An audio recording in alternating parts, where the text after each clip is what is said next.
पवित्रानन्द जसरी तपाईँले कालो अश्रु हुँदो रहेछ भनेर हामीलाई उत्साहित बनाउनु भएको थियो, त्यसै गरी हामी पनि उत्साहित भएका छौँ हजुर। यो संसारमा ब्रेन ट्युमर भनेको, अनि पाठीहरूमा ट्युमर भनेको, गाँठागुठी भनेको, अनि क्यान्सर भनेको, किडनी फेल भनेको शैतानी आत्मा बस्ने बुढोले बनाएको घर रहेछ हैन।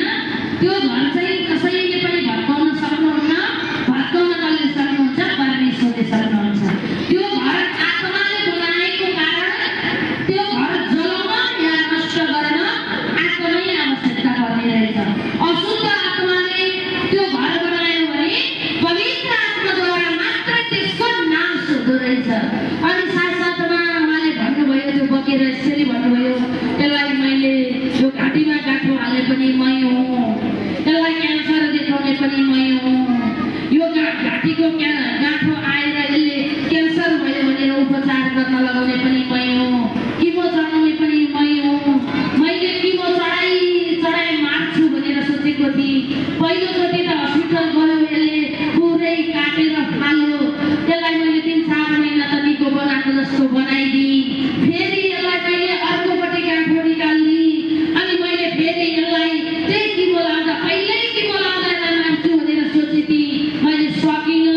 फेरि दोस्रोपट्टि मैले निकाल्दिएँ, फेरि पनि किमो लाउँछ र क्यान्सर निकाल्छ भनेर किमो लाउँछ भनेर मैले यो समस्या हाल्दिएँ। तर आज काट्न पनि गएन, किमो पनि लाएन। यसले त पुरै ईश्वरमा विश्वास गर्यो, यसको भाउजूबाट यसले सुसमाचार सुनेर पुरै यसले ईश्वरको राज्यमा विश्वास गर्यो र विश्वास गरिसके पछाडि दोस्रोवाला आत्माले त्यो भन्दै र बग्दा अब मैले यसलाई चलाउन सकिनँ, मेरो सबै प्राण खेर गयो। मैले कति वर्ष लाएर यसलाई खान्छु भन्ने सोच बनाएको थिएँ, यसको शरीरभित्र घुसेको थिएँ।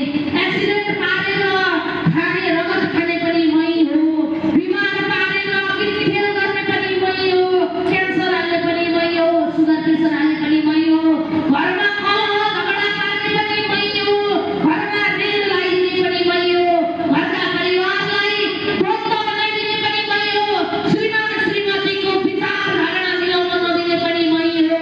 किनभने मैले स्वर्गबाट झर्दै भनेको थिएँ, तेरा सन्तानलाई उल्टो उल्टो शिक्षा सिकाउँछु भनेर मैले भनेको थिएँ।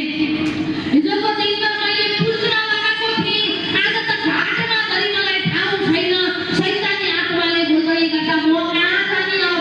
मैले के खाने अब?